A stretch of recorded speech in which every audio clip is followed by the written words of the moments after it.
Good early morning to you, and welcome to the Woman Speak Show. I am your host, Christia Davis Salter. Did you miss one of your favorite Real Women radio shows? Or would you like to hear one of our shows again?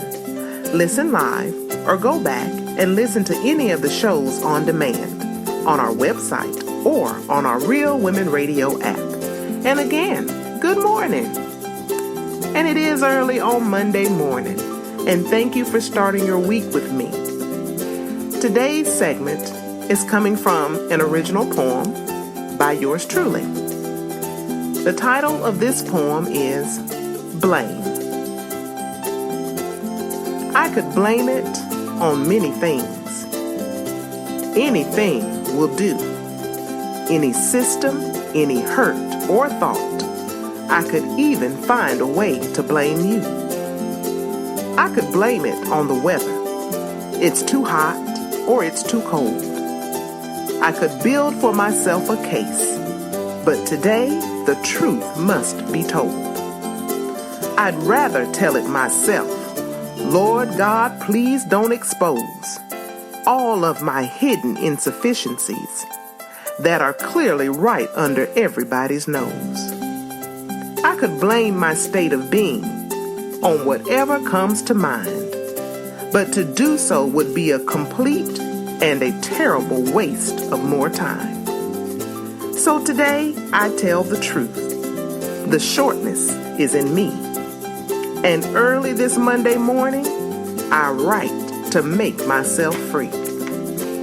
Free from the position of adding victim to my name. Free from being the best at an unwinnable game. A game that keeps me floating just barely above mediocrity. A game that requires no other players. No other players required but me.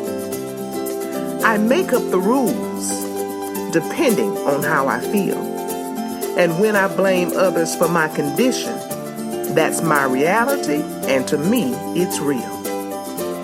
But today, I want things to be better. Today, I want to heal. So I take responsibility for my choices. From this point on, I'll keep it real. The blame game. How many times have we played this game? As we look back over our lives and we see all of the heartaches and the disappointments that find themselves embedded in this thing called life. Now, I'm not talking about things that were out of our control. We have people among us who as children were abused, whether it was physically, sexually, emotionally. There are people who have even been abused spiritually. But at some point as we grow older, we have to realize that the choices that we make create our lives. Situations and circumstances are going to come. But we have to be very careful about the choices that we make. I can recall being involved in a relationship or two, and they didn't work out quite the way I wanted them to. And I could say, if it weren't for this person, my life would be different. If it weren't for this person doing this, saying this, my life could be a whole lot better. But when I really sit down and look at some things, and I look at those relationships, I think about the choices that I made in those relationships. The first one is to even be involved with that person. Can you think back to one of your first relationships? And that person that you became involved with, they gave off all kinds of signals that this just is not going to be a good thing. But for whatever reason, you decided that you would give it a shot. You'd give that person a try. You'd see how things worked out. And when things didn't work out the way you wanted them to, it was so much easier just to blame that person. Now, I'm the kind of person that has always been able to see both sides of a thing. So as much as I would say that yes, it's true, perhaps things would have been different in your life if you didn't get involved with this person. But I also have to say, it was my choice. So people are going to do what they're going to do. People are going to say what they're going to say. People will lie. People will cheat. People will steal. But it's still our choice in life to deal with the person or not deal with the person. And what it boils down to is consequences. For every choice we make, there's a consequence, whether it's a good one or a bad one. For me personally, I can say that those early relationships, red flags going off everywhere. But because of some things that I went through in my own inner being, I decided I would never not give a person a chance. Well, in doing that, I disregarded a lot of the things that were instilled in me, a lot of the expectations of a man that I knew I had. I put them to the side because I did not want it to be said that I was stuck up. I did not want it to be said that I thought I was better than somebody else, because I had gone through a personal experience as a kid. And my perception grew up in me as a kid into my adulthood. And I used that and made decisions that really kind of came back to haunt me. But what I had to do was to recognize that it was my choice, that those were my actions. And because of my choices and because of my actions, certain things happened.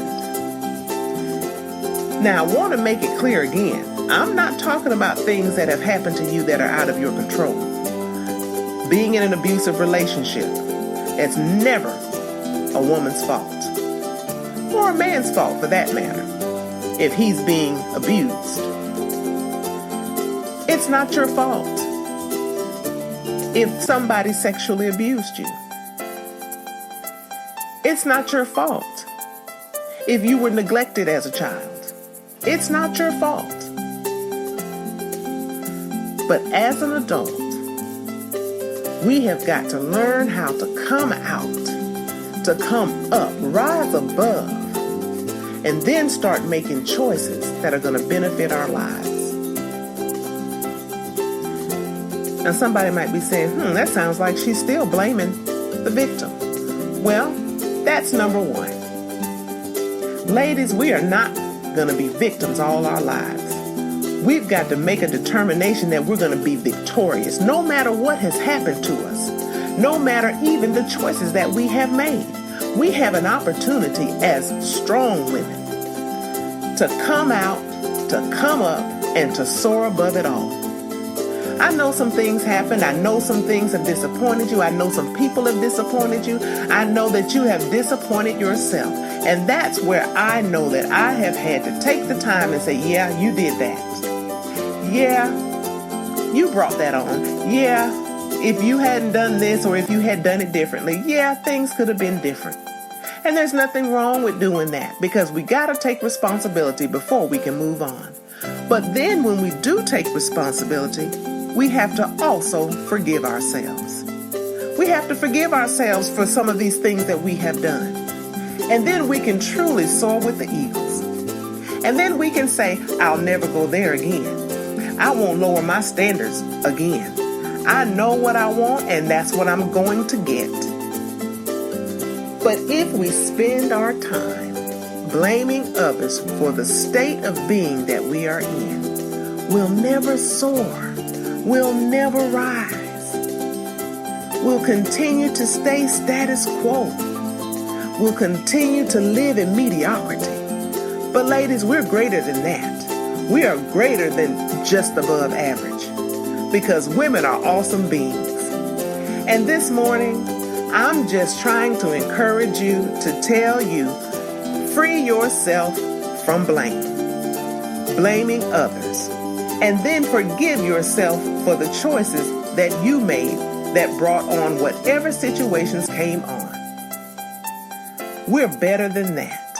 We've got more in store for us than the blame game. So let's take opportunity today to think about some things that perhaps we haven't forgiven ourselves for, and stop blaming ourselves for some of these things. But if it is because of your own insufficiency, and I'll give you an example.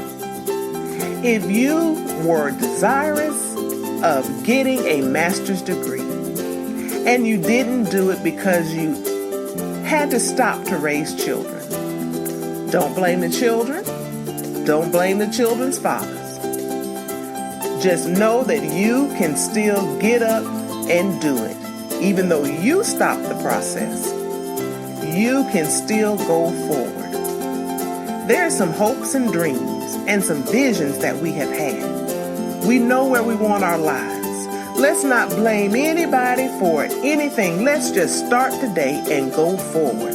Let's go for it, ladies. We can do it. We can do whatever we put our minds to. Let's leave the blame in the past and let's move ahead, because we've got things to do, places to go, and mountains to climb. And we can do it. So today, let's get something done. Today, let's climb that mountain. Today, let's move forward and leave the blame in the past. And remember, ladies, it's all about you.